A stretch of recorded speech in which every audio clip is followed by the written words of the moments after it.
Hello everybody and welcome to another video. Today I'm going to be doing another listening to video, which in case you guys don't know, basically I just recommend a bunch of music that I have been listening to recently or things of that nature.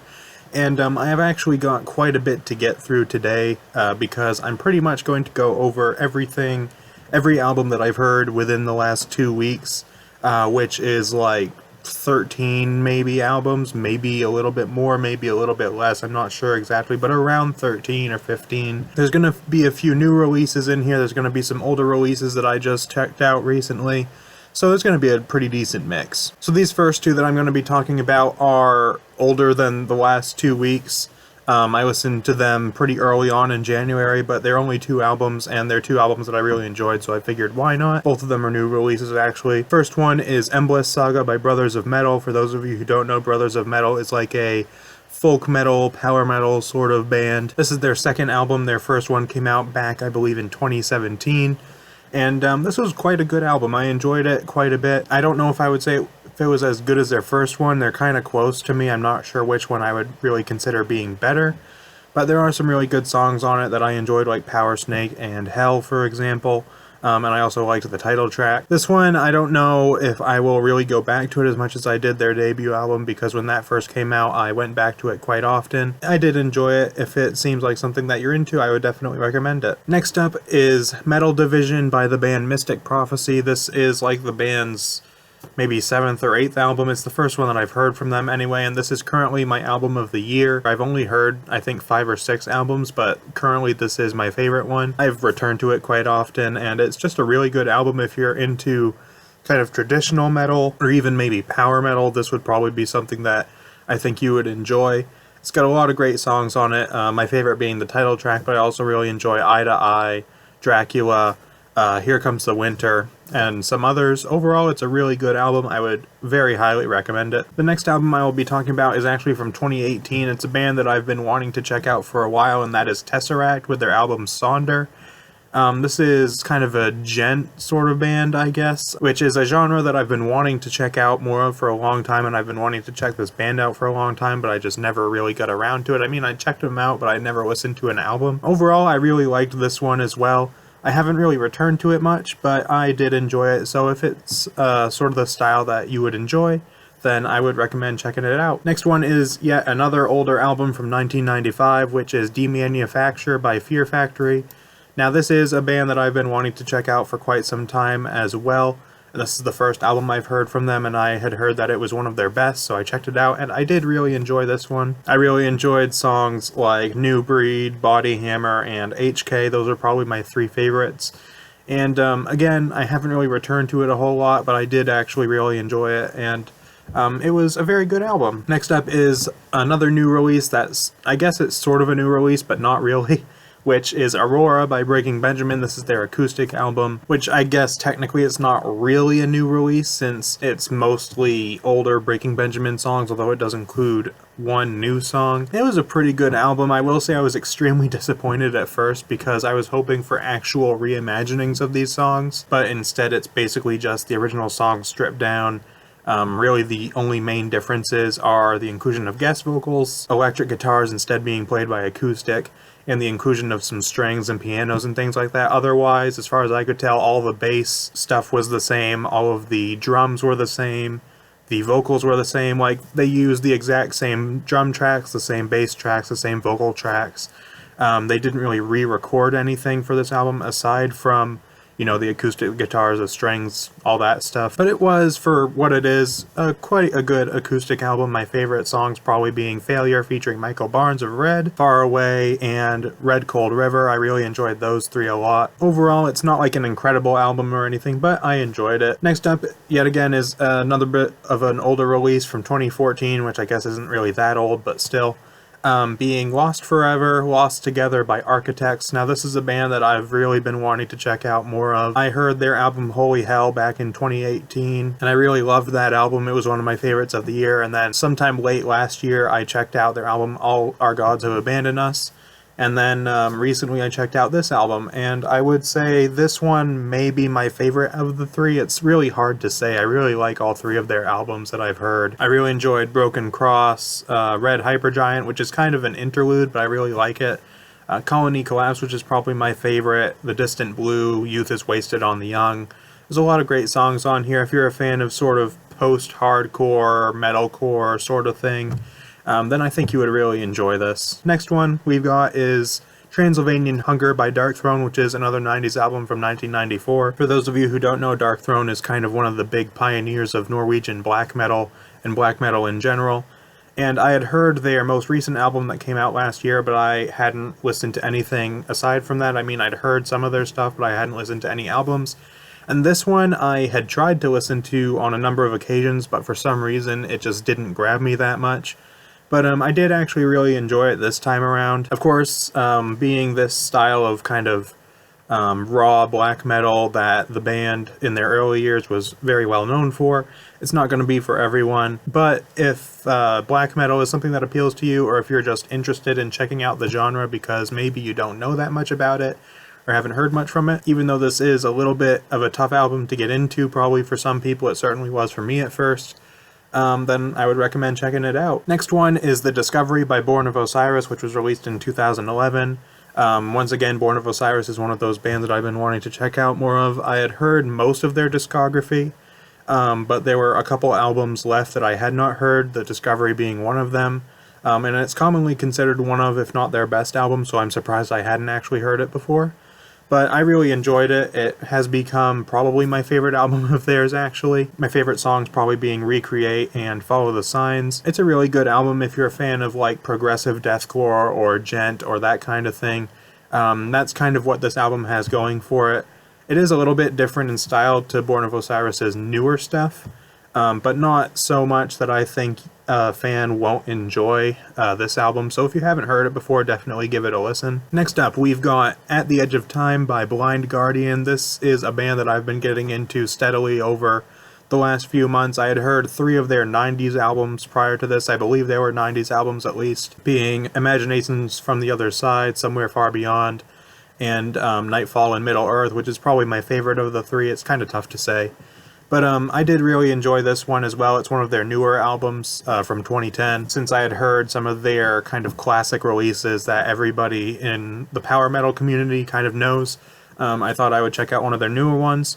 And I did really enjoy it. I would say it's maybe my least favorite out of the 4.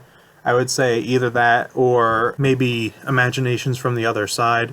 It's, again, kind of tough to say, but I did really enjoy it. It's a very good album if you're looking to get into Blind Guardian or power metal. Next one, the oldest album that I checked out is the self-titled debut album from Black Sabbath, released in 1970.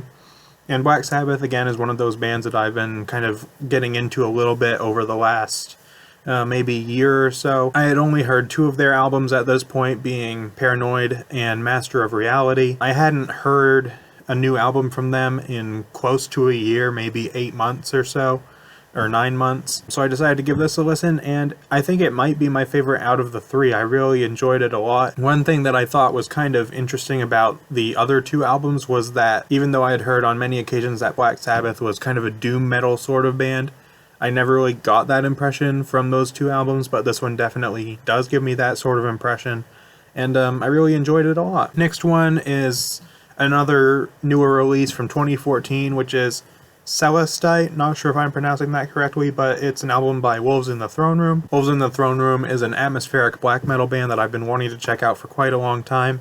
And this is actually a very different album for them because it's entirely like ambient electronic sort of stuff, which you might be thinking, why the heck would that be the first album from them that I check out? But I was just working on some stuff. I wanted something kind of chill and just not super intrusive to listen to while I did that, so I listened to this.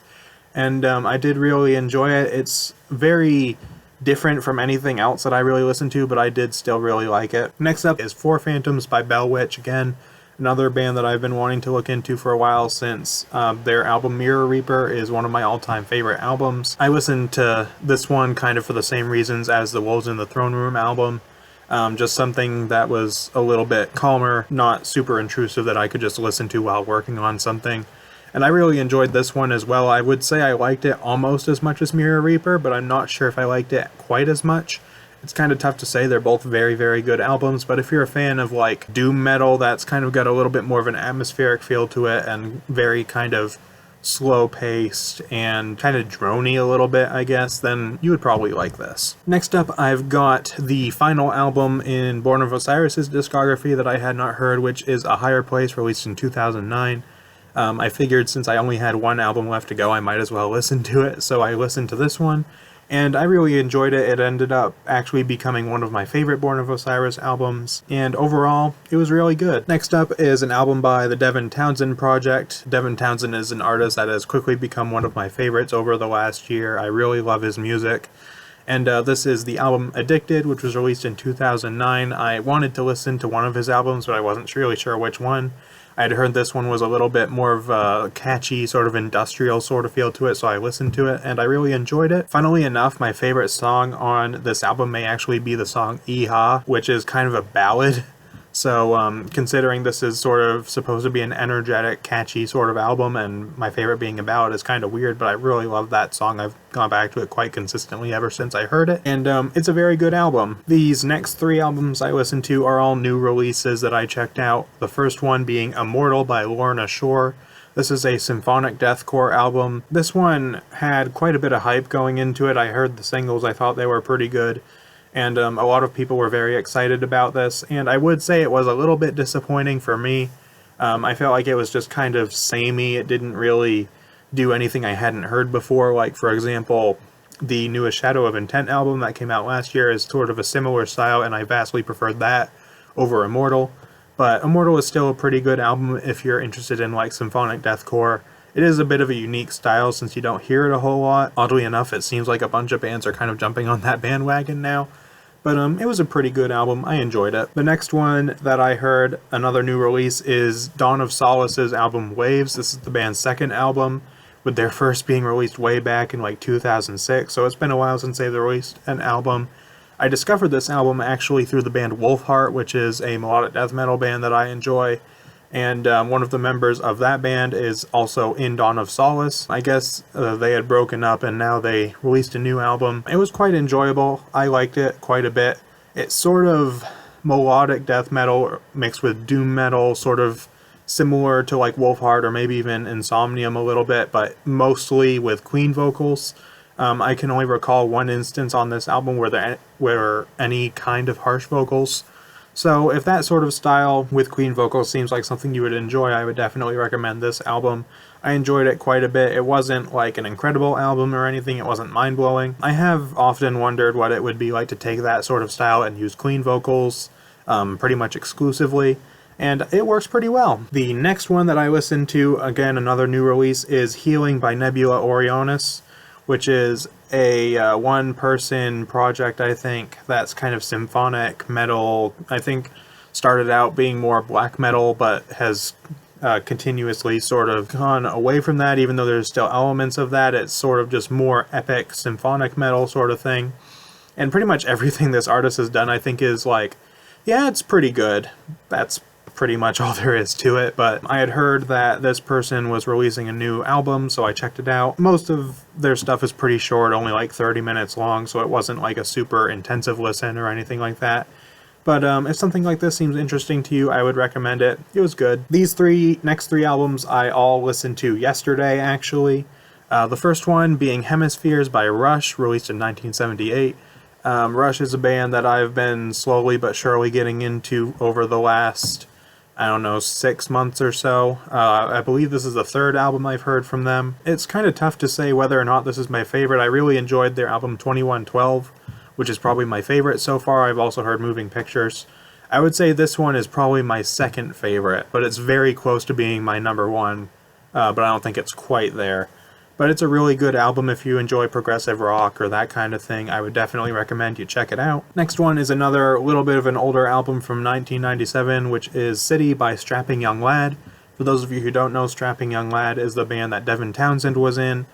for a little while, I think for around a decade or so. I really enjoyed this one. It is very different from anything that he's really done that I've heard. I mean, he's done some more aggressive sounding stuff, but I think none of it, from what I've heard, is as aggressive as Strapping Young Lad, so this was really cool to hear. If you're a fan of, like, Fear Factory, I heard a lot of Fear Factory influence on this album, so if you're into them, then I would definitely give this album a shot. And overall, it was really good. And finally, the last album that I have to talk about today is Casualties of Cool, which is a side project of Devin Townsend's as well. It's him and a female singer whose name I can't remember, but she works with him on a lot of his material. It's kind of like a country rock sort of album, which is kind of different for him. I was thinking I would probably really enjoy it a lot, since his album Ghost is kind of a very mellow sort of album, and this seemed like something similar to that. But I ended up not really liking this album as much. I still enjoyed it, but it's probably my least favorite album out of the 10 or so Devin Townsend albums that I've heard, but I would recommend it if this sort of style is something you're interested in. But anyways, that is it for this video. I know there was a lot that I talked about, but I just felt like going through everything because there was a wide variety of stuff to talk about and everything. So let me know what you guys think. What have you guys been into recently? Are any of these albums interesting to you? Do you like any of these? Any of that kind of thing? That is pretty much it for this video, so I will see you guys next time.